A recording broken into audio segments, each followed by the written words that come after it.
प्रतीक्षा's cooking पॉइंटमध्ये तुम्हा सर्वांचं स्वागत आहे। आज आपण बनवणार आहोत बोंबील मसाला। बोंबील मसाला म्हणजे सुके बोंबील, टोमॅटो आणि बटाटा वापरून चमचमीत पारंपरिक पद्धतीत भाजी बनवली जाते। अतिशय सोपी रेसिपी आहे, पण खायला खूप भारी आणि चविष्ट लागणारी रेसिपी आहे। बराच वेळ सुके बोंबील बनवल्यानंतर वैसट लागतात, तर ते लागू नये त्याच्यासाठी काय केले पाहिजे हे सुद्धा मी व्हिडिओमध्ये सांगितले आहे। तर तुम्ही व्हिडिओ शेवटपर्यंत बघा। तर चला बघूया।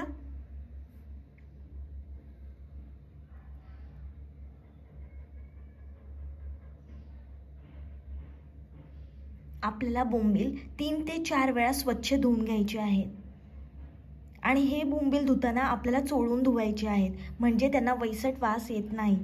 एका कढईमध्ये तेल छान आपण गरम करणार आहोत। तेल छान गरम झाल्यानंतर बोंबील आपण तळून घेणार आहोत। फ्लेम आपल्याला हाय ठेवायची आहे आणि छान आपण बोंबील त्या तेलामध्ये परतून घेणार आहोत। बोंबील तेलात परतल्यामुळे ते वैसट लागत नाही आणि मस्त कुरकुरीत आणि खूप चविष्ट लागतात। 5 मिनिट आपण हाय फ्लेमवर छान हे परतून घेणार आहोत। आपले बोंबील परतून झाले आहेत, आता आपण ते साइडला काढून ठेवणार आहोत। त्याच कढईमध्ये आपल्याला बारीक कापलेला कांदा टाकायचा आहे। लालसर रंग येईपर्यंत कांदा छान आपण परतून घेणार आहोत। फ्लेम आपल्याला हाय ठेवायची आहे आणि छान कांदा परतून घ्यायचा आहे। तुम्ही बघू शकता कांद्याचा रंग आता बदलला आहे। आता आपल्याला त्याच्यामध्ये अद्रक लसूण पेस्ट टाकायची आहे। ही पेस्ट आपल्याला थोडी भरड ठेवायची आहे, पूर्णपणे बारीक वाटून घ्यायची नाही। तुम्ही बघू शकता मी कशा प्रकारे पेस्ट बनवली होती। छान आपण ही परतून घेणार आहोत। आता आपल्याला त्याच्यामध्ये 2 हिरव्या मिरच्या टाकायच्या आहेत। ह्या हिरव्या मिरच्या मी मधून कापून घेतल्या आहेत। मस्त आपलं परतून झालं आहे। आता आपल्याला त्याच्यामध्ये बारीक कापलेला टोमॅटो टाकायचा आहे। छान आपण हे परतून घेणार आहोत। फ्लेम आपल्याला हाय ठेवायची आहे। 5 मिनिट हे आपण छान मिक्स करून घेणार आहोत।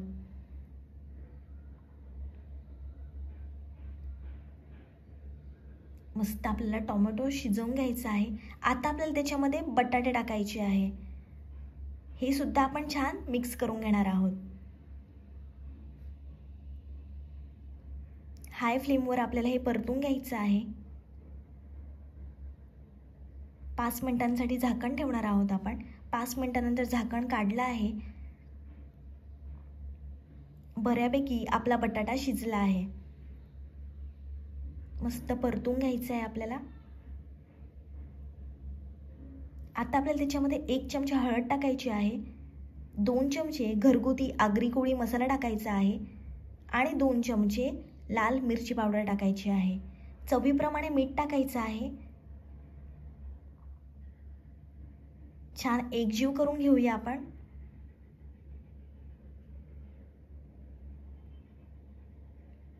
मस्त आपण हे परतून घेणार आहोत। मसाले परतताना आपल्याला फ्लेम लो ठेवायची आहे।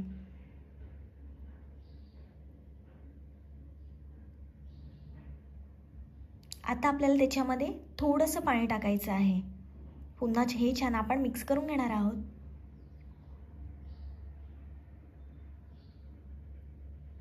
आता आपल्याला फ्लेम हाय ठेवायची आहे आणि त्याच्यामध्ये फ्राय करून घेतलेला बोंबील टाकायचा आहे।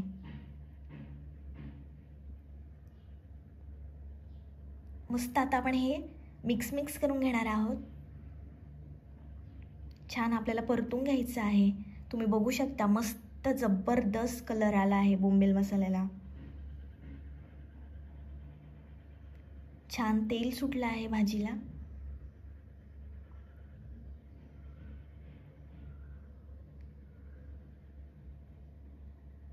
तुम्ही पहिल्यांदाच जर माझी व्हिडिओ बघत असाल आणि अजूनपर्यंत सबस्क्राइब केलं नसेल तर प्लीज चॅनलला सबस्क्राइब करा। आता आपण त्याच्यामध्ये थोडंसं पाणी टाकणार आहोत। पुन्हा छान हे आपल्याला एकजीव करून घ्यायचं आहे।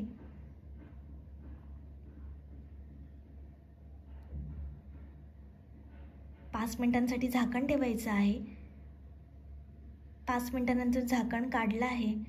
तुम्ही बघू शकता जबरदस्त भाजी झाली आहे। अशा प्रकारे तुम्ही बोंबील बनवून बघा, अजिबात वैसट लागत नाही।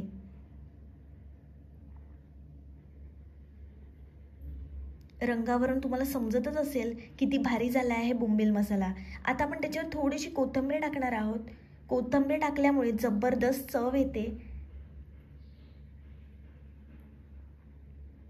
हा बोंबील मसाला तुम्ही तांदळाच्या भाकरीसोबत खा, खूप भारी लागतो। आणि जे नॉनव्हेज प्रेमी आहे त्यांनी ही रेसिपी जरूर ट्राय करा, तुम्हा सर्वांना खूप आवडेल। खूप झटपट होणारी रेसिपी आहे। माझी रेसिपी आवडली असेल तर व्हिडिओला लाईक, कमेंट, शेअर आणि चॅनलला सबस्क्राईब करायला विसरू नका।